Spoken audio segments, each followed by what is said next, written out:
Vamos a orar. Señor, gracias te damos por el tiempo que nos permites en esta mañana de presentarnos delante de tu palabra. Y te pedimos, Señor, que hables a nuestras vidas. Sabemos que el libro de Daniel, Señor, para muchos es de bendición, para otros les genera temor o confusión. Pero sabemos, Señor, que tu voluntad es buena y siempre has revelado tu verdad para que tu pueblo sea bienaventurado, sea dichoso. Y siempre, Señor, el propósito de la revelación ha sido la claridad. Siempre el propósito de la revelación ha sido el prepararnos para la obediencia y para tu encuentro. Permite, Señor, que esta exposición entonces cumpla este efecto en nosotros en esta mañana. Te lo pedimos en el nombre de Cristo Jesús. Amén. El título de la enseñanza es Profecía sellada y esperanza revelada. Profecía sellada y esperanza revelada. Y estamos aquí en Daniel capítulo 12, vamos a estar estudiando desde el versículo 5 hasta el versículo 13. Versículo 5 al 13.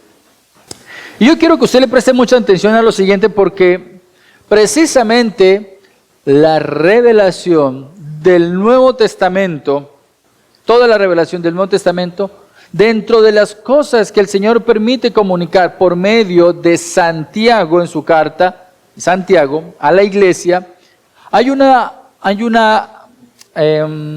advertencia muy interesante que tiene que ver con la incertidumbre. Y Santiago dice que no sabemos lo que va a pasar hoy o mañana, o si iremos a tal ciudad, o si no iremos a cierta ciudad, ¿cierto? Y ese no saber tiene que ver con lo propio del ser humano. El ser humano solamente sabe que está aquí. Usted está aquí. El resto de cosas son incertidumbres para nosotros. No sabemos. Sin embargo, nos advierte que aunque no sepamos qué será de nuestra vida mañana, esa realidad de la incertidumbre que es fundamental en el propio ser humano nos invita a confiar en Dios. Si hay una razón por la cual Dios nos creó con ese sentido de incertidumbre por el mañana, es para que tú y yo confiemos en Dios, que sí conoce el futuro y está al control de todas las cosas. Entonces Santiago dice, no debes decir que vas a hacer esto o aquello, sino que tú debes decir si Dios quiere, si es la voluntad de Dios. ¿Y dónde podremos marcar nosotros allí el énfasis? El hecho de decir si Dios quiere no es para que lo convirtamos en un comentario al margen y se vuelve costumbre, pues si Dios quiere voy, sino que sea una realidad de confiar en que realmente dependemos y hacemos todo según la voluntad de Dios. O sea, eso nos lleva a pensar realmente para quién vivo y cómo vivo. De tal manera que esta mañana, a la luz de Daniel, vamos a estar estudiando acerca de 3 verdades que no podemos olvidar en cuanto a, como creyentes, cómo enfrentamos la incertidumbre. 3 verdades que no podemos olvidar como creyentes en medio de la incertidumbre. Y estamos aquí en Daniel capítulo 12 y vamos a leer versículos 5 al 13. Vamos a leerlo para tener por lo menos la porción clara de nuestra mente. Y dice, entonces yo, Daniel, miré y vi que otros 2 estaban de pie, uno a este lado del río y el otro al otro lado del río. Y uno de ellos dijo al hombre vestido de lino que estaba sobre las aguas del río, ¿para cuándo será el fin de estas maravillas? ¿El fin de estas maravillas? Y oí al hombre vestido de lino que estaba sobre las aguas del río, que levantando su mano derecha y su mano izquierda al cielo, juró por aquel que vive para siempre, que será por 3 años y medio. Y cuando se termine la destrucción del poder del pueblo santo, se cumplirán todas estas cosas. Yo oí, dice Daniel, pero no pude entender. Entonces dije, Señor mío, ¿cuál será el resultado de estas cosas? Y él respondió, anda, Daniel, porque estas palabras están cerradas y selladas hasta el tiempo del fin. Muchos serán purificados, blanqueados y refinados. Los impíos procederán impíamente y ninguno de los impíos comprenderá. Pero los entendidos comprenderán. Y desde el tiempo en que el sacrificio perpetuo sea quitado y después de la abominación desoladora, habrá 1290 días. Bienaventurado el que espera y llegue a 1335 días. Pero tú sigue hasta el fin. Descansarás y te levantarás para recibir tu heredad al final o al fin de los días. Y es muy particular porque cuando usted mira todo el libro de Daniel, uno dice, wow, Daniel, el hombre de Dios. Daniel, el hombre a quien Dios fortaleció a punta de lentejas y agua. Daniel, el hombre que pudo descifrar los sueños del faraón. Ese Daniel anciano que por oración y en confianza a su Dios no fue devorado por los leones. Un hombre amado por Dios. Y ese mismo Daniel llega y le dice, Señor, ¿y cuál será el resultado de todo esto? Y Dios le dice, Daniel, no te corresponde a ti saber todo. Ya. El profeta de Dios y muy amado y muy siervo y muy fiel, pero no le competía saber muchas cosas. Y en medio de todo eso, por eso hemos titulado esta exposición como la profecía sellada. Hay cosas que Dios ha sellado. Hay cosas que Dios no ha querido revelar. Hay cosas que Dios ha determinado que solamente pertenecen a su conocimiento. Y en medio de todo eso, aún así, Dios da esperanza a sus siervos. Dios da esperanza a sus siervos. Para poder comprender bien esta porción, no podemos olvidar los puntos que desarrollamos anteriormente. Y por eso, a manera solamente de recordar, para que no leamos otra vez todo el pasaje, una idea básica es que usted no puede olvidar que Daniel 12 es una unidad con los capítulos 10 y 11. La última revelación dada por Dios a Daniel es una porción que comprende el capítulo 10, 11 y 12. Segundo, en el capítulo 12, específicamente hablando, se concentra en qué va a suceder con el pueblo de Israel. De tal manera que cuando usted ve el capítulo 12, versículo 1, dice que grande va a ser la angustia en esos últimos días, pero Dios va a levantar al ángel Miguel para velar por el pueblo de Dios. Ahora, no podemos olvidar que como lo leímos en Mateo y también aparece aquí en Daniel, estos últimos días, dice, serán de gran angustia como nunca antes ha existido desde que hay nación. Y después Mateo dice, y nunca habrá. Y créanme que muchas personas dicen que parte de la profecía de Daniel se cumplió en el año 70 después de Cristo, pero yo creo que han sucedido cosas que pueden ser peores que lo que sucedió en el año 70. De tal manera que nosotros entendemos que cuando se habla acerca de este tiempo de angustia es algo que nunca ha pasado y que todavía está por venir. Ahora, también versículos 1 al 4 del capítulo 12 nos hablaba acerca de una realidad, y es la realidad de la resurrección para un juicio. No vamos a ahondar en el tema de la resurrección, pero sí es importante que usted sepa algo. Si usted muere hoy, eso no quiere decir que ahí se acabe su existencia. Usted tiene una parte inmaterial que esperará hasta el día en que Dios dé la orden. Y así como creó todas las cosas con el poder de su palabra, en Génesis 1, un día Cristo llamará a todos los seres que han vivido a que se presenten delante de Él y no vas a poder decir, yo no me levanto. No, te levantas. ¿Por qué? Porque Dios es el que hace el llamado y te presentarás ante Él. Esa es la realidad de la resurrección. Grandes y pequeños, buenos y malos, todos se presentarán delante de Dios y Él juzgará. Pero también vemos allí en el versículo 4 que Dios le da una orden a Daniel y era el de guardar la visión porque será consultada en los tiempos de angustia. Hay algo muy hermoso que Dios siempre ha hecho y es que las revelaciones, y préstele mucha atención a eso que eso es importante, las revelaciones que Dios dio a sus profetas nunca fueron para uso personal, sino que las revelaciones que Dios dio a sus profetas era para edificar, fortalecer y advertir al pueblo de Dios. De tal manera que cuando Dios da la ley a Moisés, y cuando hablamos de la ley, estamos hablando de los primeros 5 libros de la Biblia, Dios le dijo a Moisés, guarda esta ley, guarda, o sea, conserva, o sea, escríbela para que no se pierda esta información. De la misma manera, Dios le dice a Daniel, guarda esta visión, escríbela. ¿Por qué? Final del versículo 5. Muchos correrán de aquí para allá y el conocimiento aumentará.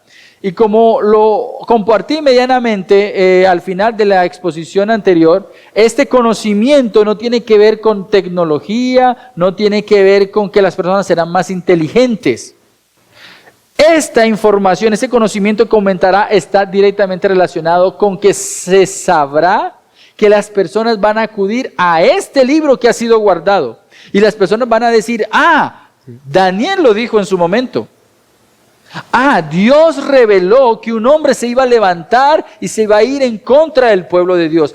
El conocimiento aumentará en cuanto a lo que Dios había dicho que iba a determinar para el pueblo de Israel, para el tiempo final, lo que iba a suceder en cuanto al juicio de los pecadores. Ahora, teniendo todo eso en cuenta, entonces vamos a adentrarnos en nuestros 3 puntos, en nuestras 3 verdades, lo que tú y yo no podemos olvidar como creyentes en medio de la incertidumbre. Y lo primero que vamos a ver es que Dios ha revelado lo necesario. Dios ha revelado lo necesario para que confiemos en Él. Dios ha revelado lo necesario. Y en esta porción vamos a estar del versículo 5 al versículo 9. Usted se va a dar cuenta que encontramos 2 preguntas que son importantes. Usted cuando está leyendo un pasaje bíblico, usted debe prestarle atención a qué está sucediendo. Hay una escena allí. Y la escena es que en medio de toda esta visión, Daniel está mirando y él está en una actitud de observador porque resulta que de un momento a otro hay 3 personas distintas a él. Hay 2 ángeles, uno a cada lado del río, y hay una persona vestida de lino sobre el río. Hay 3. Y estas 3 personas entran a conversar. Y preste la atención, uno de ellos pregunta, versículo 6, ¿para cuándo será el fin de estas maravillas? Cuando el texto dice aquí maravillas, no está diciendo de cosas hermosas, no está hablando de cosas espectaculares. Cuando el texto aquí habla de cuándo será el fin de estas maravillas, es acerca de lo terriblemente inesperado de los acontecimientos que se habían hablado desde el capítulo 11, versículo 36 hasta el capítulo 12, versículo 4. Un hombre se levantará, se proclamará a sí mismo Dios, adorará la guerra y la muerte y vencerá a muchas personas. ¿Por qué vencerá a muchas personas? Porque Dios le va a permitir gobernar y dominar y hacer lo que le plazca. Ahora, precisamente, el ángel pregunta, ¿y cuánto tiempo durará? ¿Por cuánto tiempo durará esta aflicción y esta angustia? Esa es la primera pregunta que vemos en esta porción. Y la segunda pregunta ya no la hacen los ángeles, sino que la hace Daniel, porque no entiende lo que se está hablando, no entiende la implicación de lo que se está hablando. Y esa segunda pregunta ustedes la ven en el versículo 8 al final. Entonces dije, Señor mío, ¿cuál será el resultado de estas cosas? Entonces, si usted se da cuenta, tenemos dos preguntas. La primera, ¿cuánto tiempo durará la angustia? Y la segunda pregunta, ¿cuál es el resultado de estas dos cosas? Esa sería nuestra guía para entender un poco la porción del pasaje. ¿Qué fue revelado entonces? ¿Qué fue revelado en su momento a Daniel? ¿Cuál fue la respuesta de la primera pregunta? Usted lo encuentra en el verso 7. Y oí al hombre vestido de lino, que estaba sobre las aguas del río, que levantando su mano derecha y su mano izquierda al cielo, juró por aquel que vive para siempre. Y yo quiero que nos detengamos allí por un momento.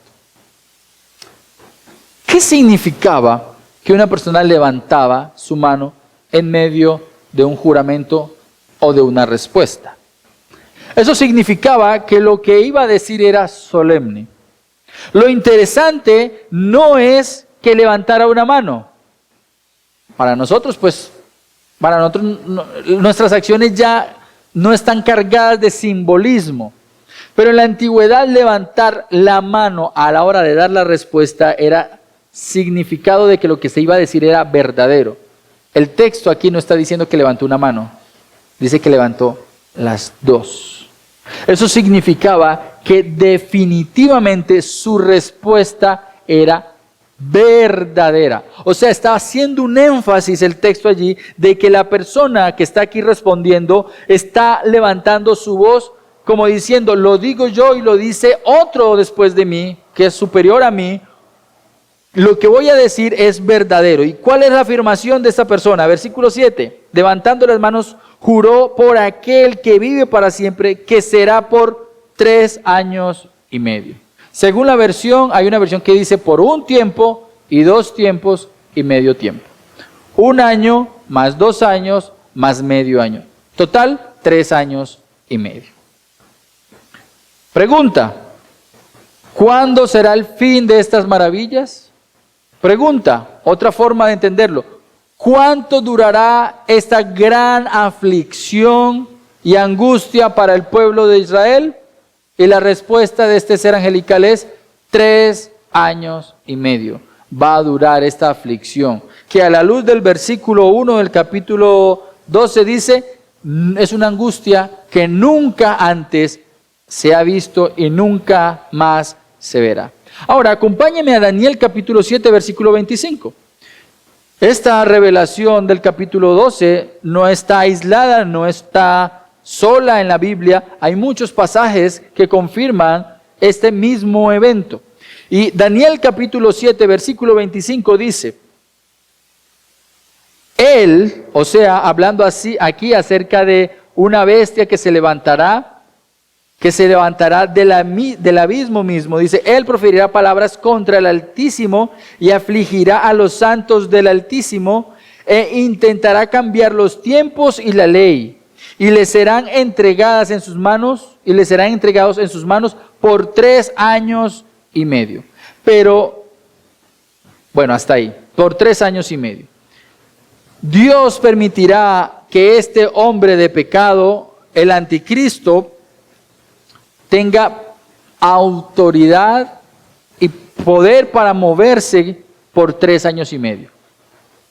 ¿Qué va a hacer en esos 3 años y medio? Acompáñeme a Apocalipsis capítulo 12. Y en Apocalipsis capítulo 12 veremos cuáles van a ser sus intenciones en esos 3 años y medio. Versículo 14, y dice así. Y se le dieron a la mujer las 2 alas de la gran águila a fin de que volara de la presencia de la serpiente al desierto, a su lugar donde fue sustentada por 1 tiempo, tiempos y medio tiempo. Fíjese que aquí el término es la serpiente, hablando acerca del accionar de Satanás en el tiempo final, va a intentar devorar al pueblo de Dios. Pero ese pueblo de Dios va a ser guardado, preservado, un pueblo de Dios va a ser guardado y preservado por 3 años y medio. Y acompáñame al capítulo 13 de allí de Apocalipsis, versículo 5. Dice, a la bestia se le dio una boca que hablaba palabras arrogantes y blasfemias. Y se le dio autoridad para actuar durante 42 meses. Ahora, yo quiero que usted haga una suma. ¿Cuánto es 12 más 12 más 12 más 6? 42. 12 más 12 más 12 más 6. Eso es igual a 42. 42 meses en el capítulo 13 es igual a 3 años y medio en el capítulo 12 y es igual que en Daniel capítulo 12 cuando dice que el tiempo de la gran aflicción y angustia iba a durar 1 tiempo y 2 tiempos y medio tiempo. Y todos estos pasajes están hablando de lo mismo. Préstele mucha atención a esto. No quiero que pierda de vista el punto. El punto del que estamos hablando es que Dios ha revelado lo necesario para que confiemos en Él. ¿Y cómo podemos nosotros confiar en un Dios que dice que va a permitir que muchas personas sean perseguidas? Es muy sencillo. Usted, cuando leyó Mateo conmigo, capítulo 24, dice que los tiempos serían acortados porque incluso si el tiempo de la persecución durara más, incluso los escogidos se perderían. ¿Qué significa que el tiempo es acortado? Significa que el tiempo perfecto, el tiempo completo para un juicio tendrían que haber sido 7 años. Pero Dios, por amor a los suyos, no va a permitir que sean 7 años de mucha angustia, sino 3 años y medio. La mitad. Y eso el pueblo lo entendía. Dios había determinado que la última semana sería semana de juicio. Pero por causa de los suyos, Dios no va a permitir que sean 7 años de sufrimiento, sino solamente 3 años y medio. Y no solamente eso, sino que Dios ha determinado que solo serían 3 años y medio de angustia. Dios no va a permitir que sean 3 años y medio más 2. 3 años y medio más 15 días. No, Dios ha determinado 3 años y medio de juicio. Él ha determinado ese tiempo y así será. ¿Por qué? Porque Dios está en control del tiempo y de las situaciones. De hecho, uno de los puntos que usted y yo estuvimos estudiando en la enseñanza anterior fue eso, que precisamente este capítulo, si hay algo donde marca mucho el énfasis es en la idea de tiempo. En este tiempo Dios determinará ese tiempo. En este tiempo Dios levantará tantas personas. La palabra tiempo aquí está supremamente referenciada para que usted se dé cuenta de que Dios es el que está al control del tiempo. Ahora, durante la tribulación, Dios va a hacer que el pueblo de Israel se desgaste. Y precisamente, cuando usted va al versículo 9,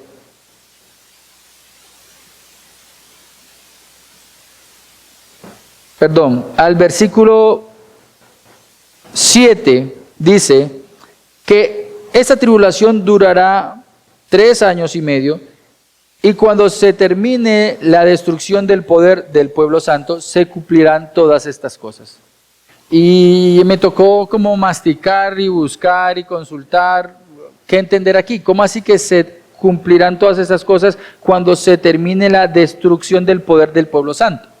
Bueno, la realidad, y usted debe revisar muy bien toda la profecía que hay acerca del tiempo final para Israel, es que el pueblo de Israel se va a asociar inicialmente y va a haber un pacto entre el anticristo y el pueblo de Israel. ¿Qué hay alrededor de ese pacto? Alrededor de ese pacto hay promesa de cuidado, hay promesa de fortalecerlos para cuidarlos de las naciones que están alrededor.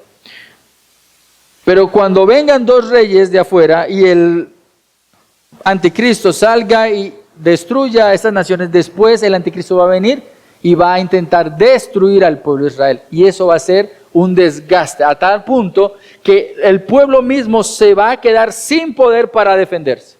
Ahora, ¿qué te queda y qué me queda a mí cuando ya no tenemos con qué defendernos? ¿qué nos queda? ¿Qué es lo último que se espera, que se pierde? La esperanza. ¿Y a dónde acudimos nosotros en ayuda cuando ya no vemos de dónde echar mano? De Dios.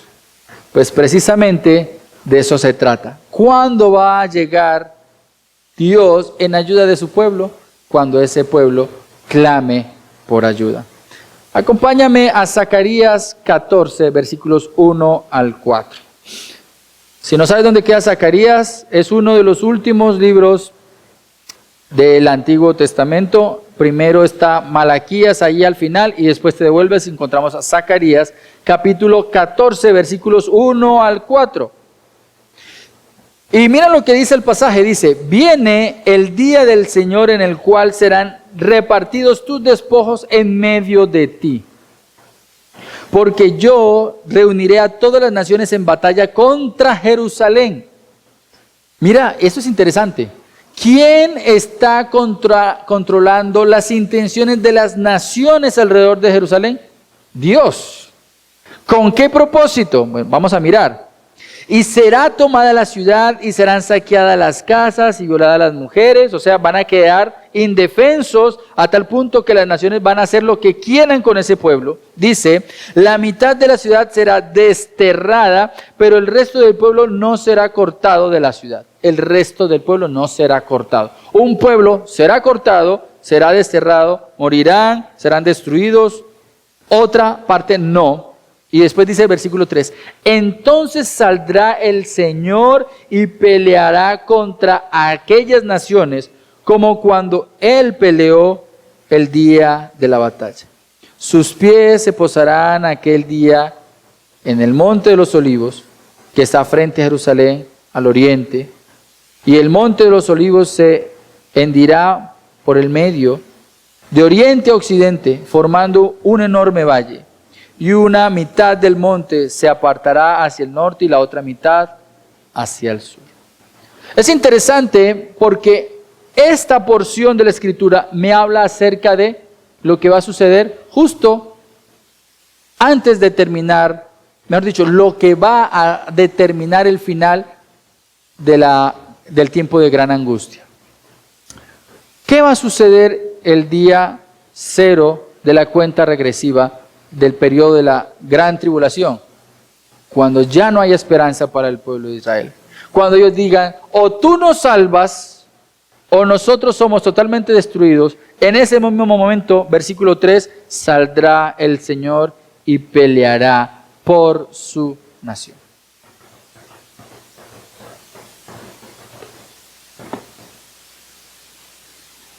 Eso es lo que va a suceder. Ahora, si usted se da cuenta, si usted mira un poco, esa no era la información que tenía Daniel. Daniel simplemente quedó con la información de ¿por cuánto tiempo va a durar la angustia? Y Daniel alcanzó a escuchar 3 años y medio. No alcanzó a escuchar más. Usted y yo tenemos más revelación de la que tuvo Daniel. ¿Por qué? Si usted se da cuenta, hemos ido a Apocalipsis, hemos ido a Zacarías, aproximadamente 80, 90 años después. Se amplió la revelación, pero para el tiempo de Daniel, Daniel no alcanzó a entender todo lo que nosotros tenemos. Solamente tenía que quedarse con la información que había recibido. La información era básica. 3 años y medio de angustia y, versículo 1, se levantará Miguel y velará por los hijos del pueblo. ¿Por todos los hijos del pueblo? No. Por unos.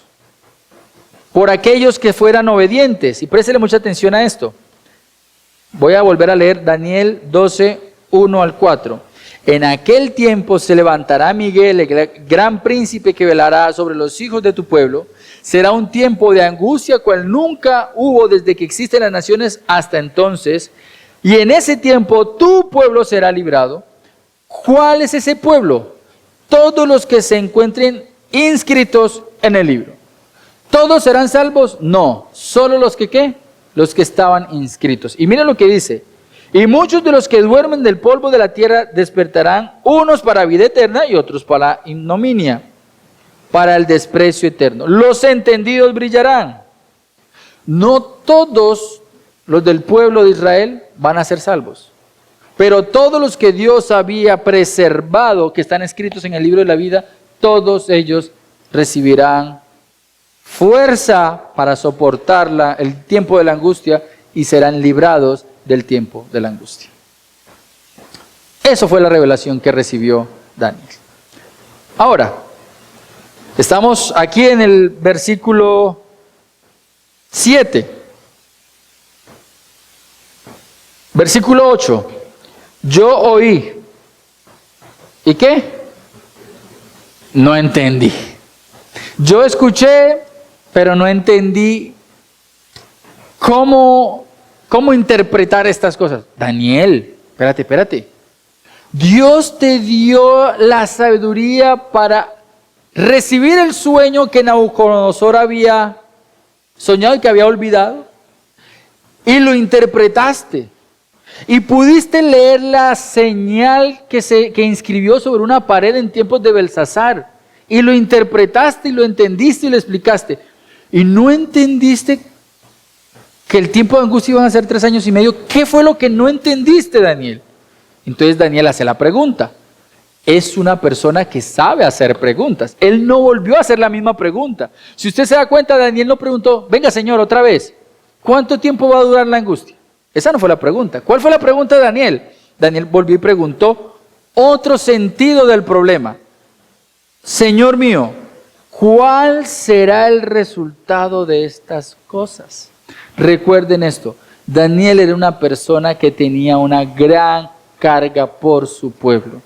Daniel tenía una gran preocupación por su pueblo, por su templo, por la adoración de su Dios. Entonces le está preguntando, ¿cuál es el resultado de todo esto? Hay destrucción, hay angustia, hay persecución, has determinado 3 años y medio, pero ¿cuál es el resultado de estas cosas, Señor? Porque así como yo veo el asunto, yo veo es caos. Yo veo que los gentiles van a prosperar. Yo veo que tu pueblo va a sufrir. Yo lo único que estoy viendo es sufrimiento y sufrimiento y sufrimiento. Señor, ¿cuál es el resultado de estas cosas? Y el Señor responde. Versículo 9. Anda, Daniel. Hombre, Daniel, ¿sabes qué? Danielito querido. Anda, Daniel. Estas palabras están cerradas y selladas hasta el tiempo del fin. Te voy a compartir más o menos lo que eso significa. Daniel, no preguntes más. No te vamos a dar información. Punto. Usted no sé si usted recuerda que frente a la pregunta de los discípulos al Señor Jesús, cuando los discípulos dicen, Señor, ¿cuándo van a pasar estas cosas? ¿Y cuáles serán las señales de tu venida? Préstele mucha atención a esto. ¿Cuándo serán estas cosas? ¿Y cuáles serán las señales de tu venida? Le preguntaron los discípulos a Jesús. ¿Y sabe qué? Jesús respondió las señales, pero no el cuándo. Información importante sobre el tiempo final puede haber mucha. Dios conoce todos los detalles acerca del cómo, cuándo, dónde y para qué de las cosas. Pero Dios ha determinado que hay cosas que solamente le pertenecen a Él, porque Él es Dios. Usted ya ha escuchado y sabe acerca de lo que dice Deuteronomio 29:29. Las cosas secretas le pertenecen a Dios. Dios ha determinado que hay cosas que solamente pertenecen a Él y a su conocimiento.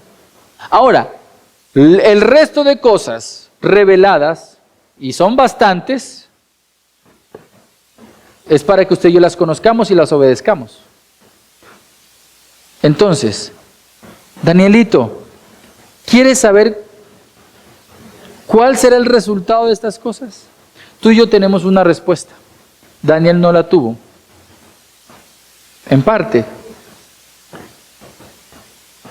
Tú y yo sabemos que todas las cosas resultan en gloria para tu Dios y para mi Dios.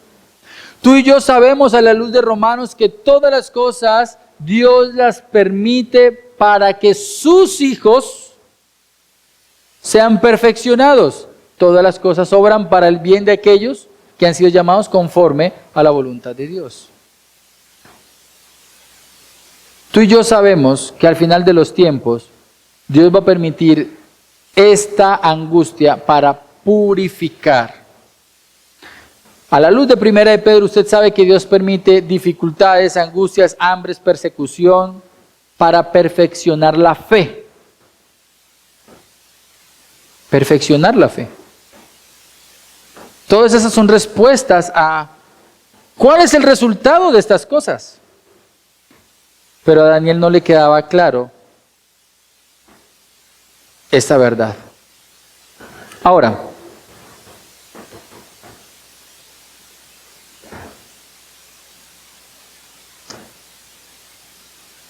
vemos en las Escrituras que muchas personas, al igual que Daniel, recibieron la ordenanza de sellar y guardar.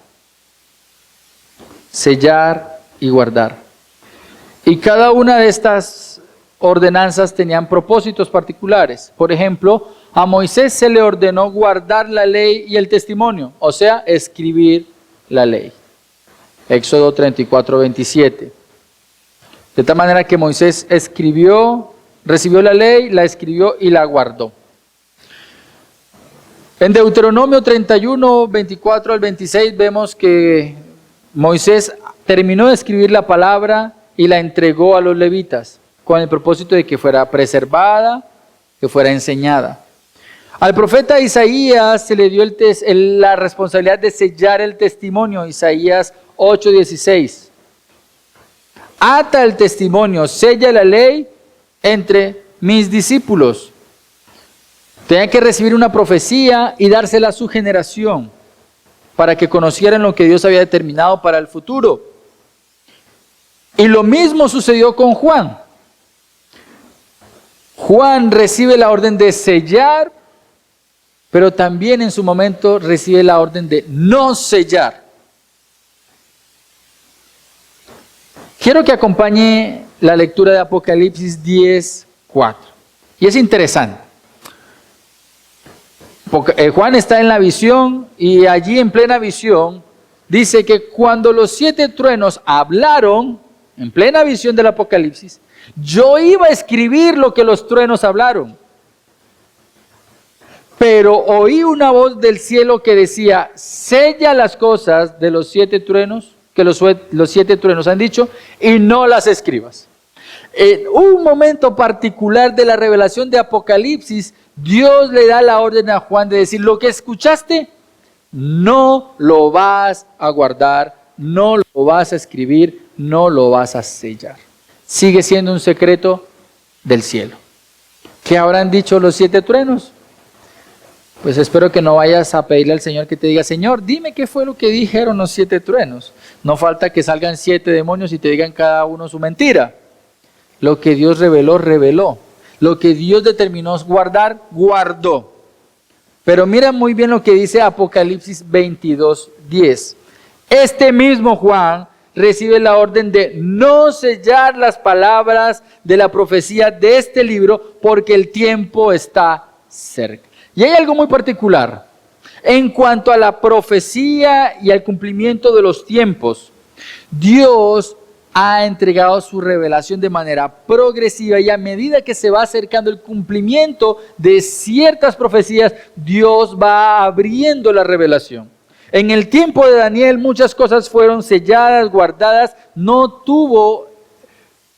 recibió la orden de no compartir la información.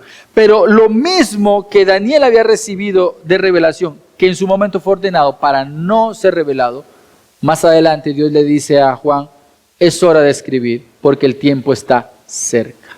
¿Cuánto tiempo había pasado? 500 años después. Había pasado un tiempo en el cual ahora era el momento de abrir la revelación.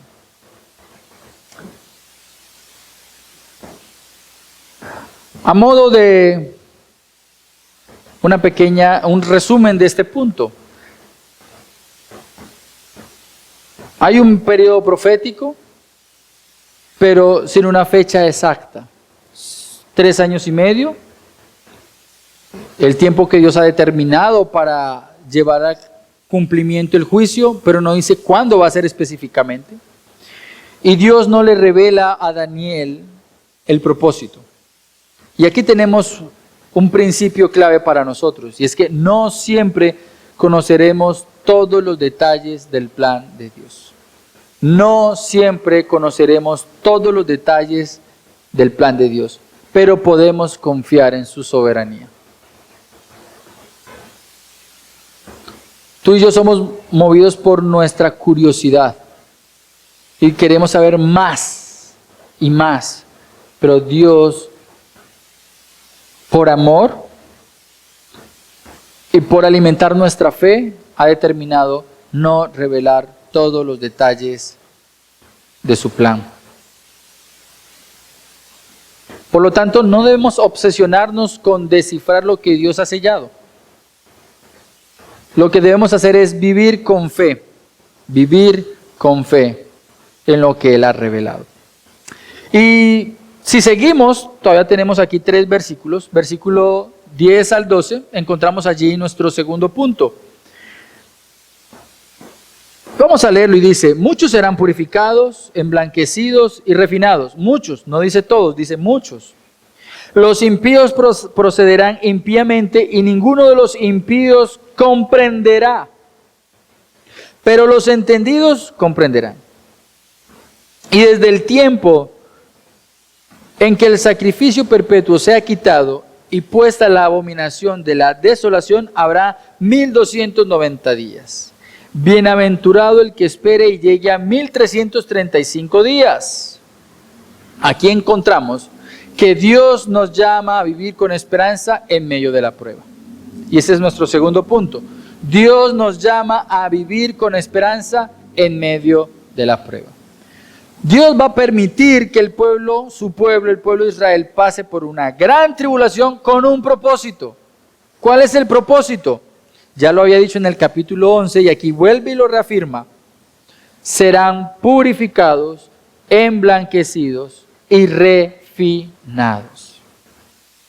¿Sabes qué? Como seres humanos tenemos una tendencia natural a evitar el dolor, a evitar el sufrimiento, a evitar la angustia.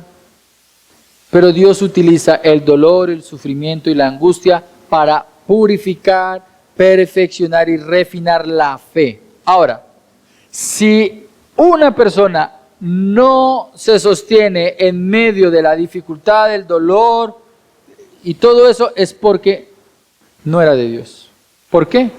Porque todos aquellos que son hijos de Dios, Dios los sostiene para que su fe sea perfeccionada. Por eso siempre traigo a colación la parábola de los terrenos. Solamente vamos a dar fruto de fe, de buenas obras, de perseverancia, a aquellos en quienes la palabra de Dios cayó en buena tierra. Los otros lo ahogaron las dificultades, los placeres del mundo, ¿sí?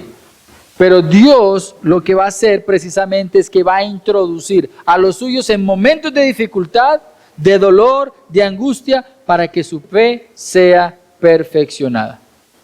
Si Cristo pasó por dolor, angustia y aún la misma muerte, no le pidas a Dios que te libre del momento de dificultad. Dile a Dios que te sostenga en el momento de la dificultad. Esa es una petición legítima. Seamos valientes y pidámosle al Señor que nos fortalezca en momentos de dificultad. Ahora, esta porción nos dice que los justos serán purificados en medio de la prueba y que los impíos no entenderán. Hay algo interesante en relación con la impiedad, y es que la impiedad es un sinónimo de ignorancia. Yo no sé incluso si usted se dio cuenta, algo que compartimos en estos días del material de la conferencia, y el hermano Benjamín Beuring decía que el amar el pecado o no querer reconocer el pecado era ignorancia. ¿Sí? Pues fíjese que el texto de Daniel dice lo mismo. Los impíos no entenderán. La impiedad es una manifestación de la ignorancia. ¿Qué es lo que ignoran? Pues el plan de Dios, la voluntad de Dios, el señorío de Dios. Por lo tanto, no van a comprender lo que Dios va a estar haciendo en su momento. Cuando usted va a Mateo capítulo 24, dice, estas cosas van a pasar. Va a haber persecución, va a haber angustia. Ustedes sean entendidos. Los entendidos, los del pueblo de Israel, que tengan la palabra de Dios y pidan dirección de Dios, van a ver señales, van a decir, venga, empezaron las guerras, cesaron la adoración continua en el templo. Esto es una señal. Llega el momento del fin. Entonces, los entendidos van a ser perfeccionados, los impíos procederán impíamente y ninguno de los impíos comprenderá, pero los entendidos comprenderán. ¿Y qué va a pasar después? Bueno, dice que una de las razones por las cuales va a haber comprensión en estos hombres sabios es que se darán cuenta, primero, del cese de adoración en el templo. Recuerde, el hombre de pecado, el anticristo, lo que va a hacer es que va a parar la adoración en el templo y posteriormente empieza eso que se denomina la abominación desoladora. Para el futuro no va a ser precisamente derramamiento de sangre de un animal impuro. Ya lo decía Daniel capítulo 7. Él se va a proclamar a sí mismo como Dios en el templo de Dios. Y eso sí que es una abominación. Y él va a proferir palabras contra el Dios de los cielos. Cuando eso suceda, y a partir de ahí, dice, habrán 1290 días. Y es interesante porque sigue marcando la pauta de el tiempo determinado, el tiempo determinado, el tiempo determinado. Dios ha determinado un tiempo, Dios ha diseñado las cosas de tal manera que se cumplan conforme a su voluntad. Dios determinó el tiempo de la angustia a partir de que cese la adoración y el hombre de impiedad se proclame como Dios. Van a contar 1290 días. Eso es igual a, préstele mucha atención a esto, para los que nos da dificultad los números. 1260 días, escríbalo, porque si no se pierden. 1260 días es igual a 3 años y medio. Y es igual a 42 meses. Esas 3 cifras son el periodo de angustia. Son la misma forma de referir el tiempo en que va a haber persecución como nunca antes ha habido persecución. 1260 días igual a 3 años y medio, igual a 42 meses. Todo eso es igual a gran tribulación. Pero si usted se da cuenta, aquí no nos está hablando de 1260 días, sino que dice 1290, o sea, 30 días más. Desde que empieza la gran persecución, a partir de ahí cuentan ustedes 1290 días y van a encontrar a unos hombres que habrán procedido impíamente, judíos que habrán procedido impíamente y personas que habrán procedido en perfeccionamiento, refinados, purificados. Y precisamente ahí donde llama mucho la atención cómo esto se relaciona con Mateo capítulo 24, versículos 32 en adelante. Y empieza a decir, y aquí viene el juicio, dice el Señor. Y los cabritos a un lado y las ovejas al otro. ¿De qué me está hablando? Del pueblo de Israel que terminó el tiempo de la gran persecución y no todos siguen creyendo en Cristo. El pecado en el corazón del hombre es tan terrible que después de que tú ves lo que Cristo hace para salvarlos y destruye a los enemigos y rescata con mano fuerte, y el corazón del hombre todavía es tan terco y tan duro que dicen, no te quiero reconocer como Dios. Entonces, aquí es donde viene esta palabra. Habrá 1290 días. ¿Qué dicen algunos teólogos? Bueno, en esos 30 días posiblemente se relaciona o puede darse lo que es el juicio de los vivientes después de la llegada de Cristo. 30 días de juicio. 30 días para poner a cuentas a su pueblo. Mateo 24, 29, Mateo 25, versículos 35 al 46. Pero después del versículo 12 dice, bienaventurados. ¿Qué significa bienaventurado? Dichoso. Si usted soporta 1290 días, va a ver lo que es Dios haciendo juicio. Pero bienaventurado el que espere y llegue a 1335 días. A partir de los 1290 días, 45 días más. Y uno dice, ¿y qué hay de favorable en esperar un mes y medio más? Algunos teólogos se atreven a decir que eso está relacionado con la transición que sucedería después de la tribulación y a las puertas del reino milenial. Eso lo ve usted más o menos dibujado en Isaías 35. Cuando usted lee Isaías 35, usted va a decir, venga, pero yo nunca he visto ni he escuchado acerca de algo parecido aquí en la tierra. Mire lo que dice Isaías 35, es un capítulo corto, vamos a leerlo todo, versículo 6. Dice, el desierto y el lugar desolado se alegrarán y se regocijará el Arabá y florecerá como el azafrán. Florecerá copiosamente y se regocijará en gran manera y gritará de júbilo.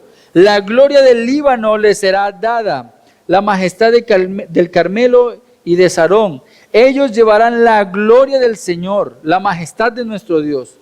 Fortalezcan las manos débiles y afiancen las rodillas vacilantes. Digan a los corazones tímidos, esfuércense, no teman, pues su Dios viene con venganza.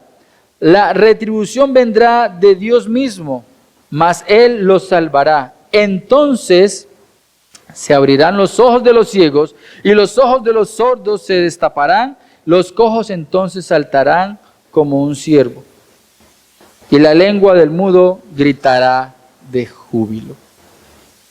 Eso que tenemos nosotros en el versículo 35, que sabemos que fue inaugurado por el Señor Jesucristo cuando Él abre Isaías y dice, ha llegado el tiempo.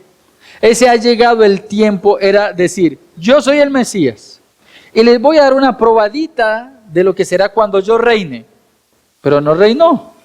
Él abrió los ojos de los ciegos, dio pista a los cojos y hizo hablar a los mudos, pero no fue como el pueblo esperaba, porque Isaías dice que es una gloria que nadie va a poder contener, porque va a ser evidente que el rey habita en medio de ellos. Bueno, Isaías 35 es posiblemente el inicio o lo que podría suceder esos 45 días de esos bienaventurados. ¿Quién serán los bienaventurados? Esos judíos que van a pasar a esa transición de un tiempo de angustia a un tiempo del reino final. Si usted se da cuenta, a pesar de la profecía relacionada con angustia, Dios siempre da esperanza. En Dios siempre hay esperanza. Dios nos llama a vivir con esperanza. En medio de la dificultad, mira a Dios. La esperanza del creyente no está en depender en cada detalle, sino en ser transformados por Dios. La esperanza del creyente consiste en ser transformados por Dios. Tú y yo como iglesia sabemos que estas realidades de Daniel capítulo 12 no nos aplican, porque somos la iglesia, no el pueblo de Israel. Pero hay algo hermoso que tú y yo podemos comprender. El Espíritu Santo de Dios ya habita en nosotros y nos está transformando. Y en momentos de incertidumbre, de dificultad, de dolor, tú y yo no debemos pensar en, ¿será que el Señor sí va a quitar esta dolencia de mí? ¿Será que el Señor sí va a quitar este problema económico en mí? Si no, Señor, estás obrando en mí para parecerme a Cristo. Ahí es donde debe consistir nuestra verdadera esperanza. ¿Por qué? Porque la tribulación no es el final para el pueblo de Dios, sino el medio de la purificación y de la preparación para la vida eterna. Los momentos difíciles son preparación para que tú y yo vayámonos pareciéndonos a Cristo. Nos está preparando para la vida eterna. Y por último, mis queridos hermanos, entonces nos queda el versículo 13. Versículo 13. Pero tú sigue hasta el fin, descansarás y te levantarás para recibir tu heredad al fin de los días. Daniel, tú vas a morir. Tranquilo. Vas a morir. Y un día te levantaré. La realidad del creyente.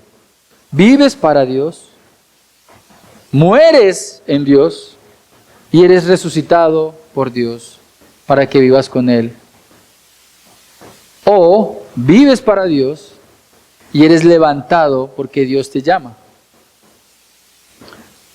El tercer punto lo he titulado: Dios nos asegura una herencia eterna en Cristo. Dios nos asegura una herencia eterna en Cristo. Y yo quiero que le prestes mucha atención a esto. Es interesante que Pedro, cuando habla acerca de la iglesia, dice: ustedes son real sacerdocio, nación santa. Nación santa. Ustedes son real sacerdocio. Cuando usted identifica qué implicaba ser sacerdotes en el pueblo de Israel, significa que Dios le había dicho al pueblo de Israel: tú, levita, eres mi heredad. O sea, tú eres mi parte, mi primogénito. Todo primogénito, el primero, tenía que ser dado a Dios. Dios le dice al pueblo de Israel: yo voy a tomar mi primogénito. O sea, todos los descendientes de Leví me pertenecen a mí, dice Dios. Pero seguidamente dice: y yo seré para ti tu herencia. O sea, todo lo que yo soy, dice Dios, te pertenece. ¿Qué pasaría si yo te digo: Dios te pertenece? ¿Te alegrarías o te parece poca cosa? ¿Qué pasaría si yo te digo que todo lo que Cristo ganó en la cruz del Calvario es tuyo? ¿Te alegrarías? ¿O prefieres las cosas de este mundo? Pues resulta que para el creyente, Cristo es su herencia. Para el creyente, todo lo que Cristo ganó en la cruz del Calvario nos pertenece. Y por eso es importante que tú y yo comprendamos lo que significa una canción cuando dice en su parte final: tuyo soy y mío es Él. Es que la herencia para el creyente es Dios mismo. Y por eso tú y yo debemos anhelar ir a encontrarnos con Cristo en los cielos. No porque el cielo sea para nosotros, sino porque Cristo es nuestro. Él ha prometido que Él es nuestra herencia. Y tú de aquí pensando en una casa que va a ser destruida, en carros que van a ser destruidos, en un terreno que va a ser destruido. Porque la Biblia dice que Dios va a hacer pasar por fuego todas estas cosas y toda la vieja creación va a ser destruida. Estás trabajando por una herencia que es corruptible cuando Dios le está diciendo a Daniel: yo soy tu herencia. Y Dios te dice a ti: si tú eres fiel, yo soy tu herencia.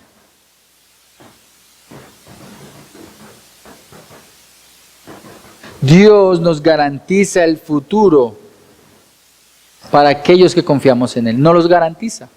¿Cuál es su temor frente al futuro? ¿Que te vas a morir? ¿Que te vas a volver arrugadito? ¿Ese es tu temor? Pues déjame decirte que tú debes poner tu confianza en Dios. Y si tú pones tu confianza en Dios, nada de esas cosas te van a importar, porque sabes que lo importante ya está seguro.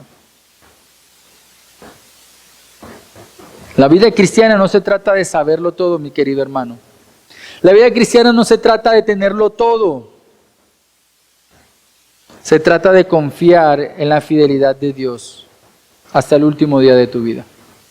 La vida cristiana se trata de confiar en la fidelidad de Dios hasta el último día de tu vida. Entonces ahora nos toca evaluar a nosotros si realmente estamos viviendo como debemos vivir. ¿Estamos confiando en Dios? Aunque no tenemos las respuestas para todo. ¿Vivimos con la esperanza de la purificación y la resurrección futura? ¿Descansamos en la promesa de Dios de que Él nos levantará a su tiempo? Esos son algunos llamados que quiero compartir con ustedes. Pero no quiero pasar este tiempo sin recordarles tres verdades.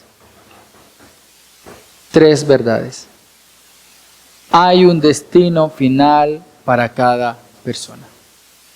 A la luz de Daniel podemos ver que hay un destino final para cada persona. Daniel 12:2 dice que muchos de los que duermen en el polvo de la tierra serán despertados, unos para vida y otros para muerte. Apocalipsis 20, versículos 12 al 15 dice, y vi a los muertos grandes y pequeños de pie ante Dios, y los libros fueron abiertos, y el que no se halló inscrito en el libro de la vida fue lanzado al lago de fuego. Hay un destino final para cada persona. Eso es una verdad. Hay un juicio final. Hay un juicio final. Todos resucitarán. Todos se presentarán delante de Dios. Nadie puede evitar el juicio. Nadie. Últimamente nos ha acechado la pregunta de ¿qué sucede con las personas que cuando ya en sus últimos días de vida pierden la memoria? ¿Cómo juzga a Dios una persona que ya no distingue entre blanco y negro? Fácil. Es que Dios le dio oportunidad para escuchar el Evangelio antes de que cayera en esa condición. Y si él antes de caer en esa condición rechazó el Evangelio y perdió la capacidad para escuchar el Evangelio, él va a ser juzgado por la oportunidad que tuvo y que rechazó. Nadie va a poder llegar delante de Dios diciendo, yo no sabía, yo no supe, yo no entendí, no comprendí.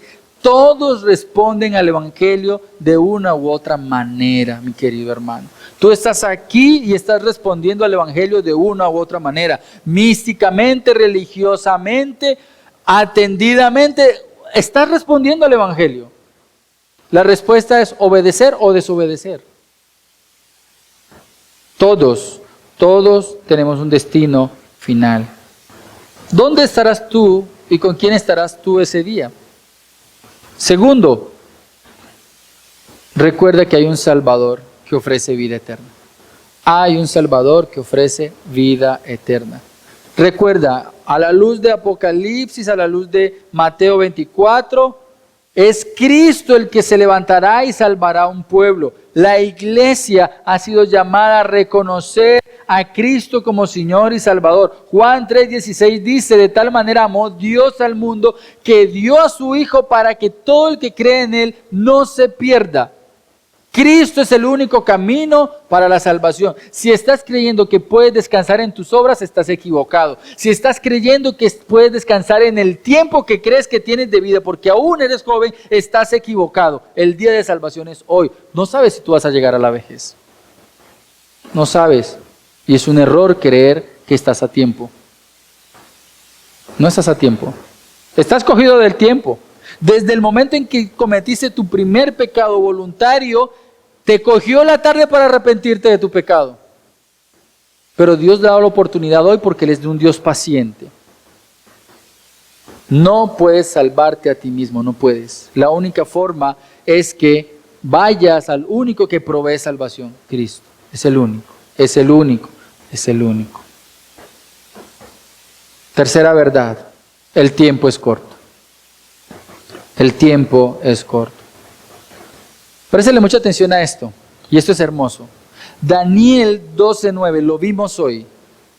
Las palabras están cerradas y selladas hasta el tiempo del fin. Podemos darle un giro a esa idea. Dios no te permitió saber hasta cuándo tienes vida. Esa información está sellada. No lo sabes. Hay personas que le han dicho, tienes 3 meses de vida y se mueren al día siguiente. Hay personas a las que se le han dicho, tienes 1 semana de vida y viven 4 años más. No sabes. Por eso, el tiempo para el arrepentimiento es hoy, es hoy, es hoy, es hoy. Invitación, mi querido hermano. Dios, solamente en Dios puedes poner tu confianza frente a la incertidumbre. Solo en Dios hay salvación. Solo en Dios hay vida eterna. Te conviene, nos conviene que confiemos en Él. Eso es lo que significa la palabra fe, confiar. Nos conviene poner nuestra confianza en Dios. Vamos a orar. Señor, gracias te damos por tu palabra. Gracias te damos, Señor, porque sabemos que tú tienes un plan. Y aunque seres humanos somos y estamos encerrados en el tiempo, un tiempo presente, no nos has permitido conocer el futuro, porque realmente eso solamente te pertenece a ti. Tú nos das promesas en las que podemos descansar. Esas promesas tienen que ver con que todo aquel que ponga su confianza en ti tiene vida eterna. Esa promesa que habla acerca de que aquel que pone su confianza en ti no será defraudado. Tenemos la promesa de que todas las cosas que suceden alrededor de aquellos que te aman son utilizadas para el bien de nosotros como hijos tuyos. Enséñanos a descansar en estas promesas, Señor. Y te pedimos que nos ayudes incluso a orar como el Señor Jesús oró. Que se haga tu voluntad en la tierra como en el cielo. Y que un día tú puedas establecer tu reino aquí en esta tierra, porque sabemos que ese es tu plan y sabemos que se va a cumplir, Señor. Para gloria de tu nombre. Lo pedimos en el nombre de Cristo Jesús. Amén y amén.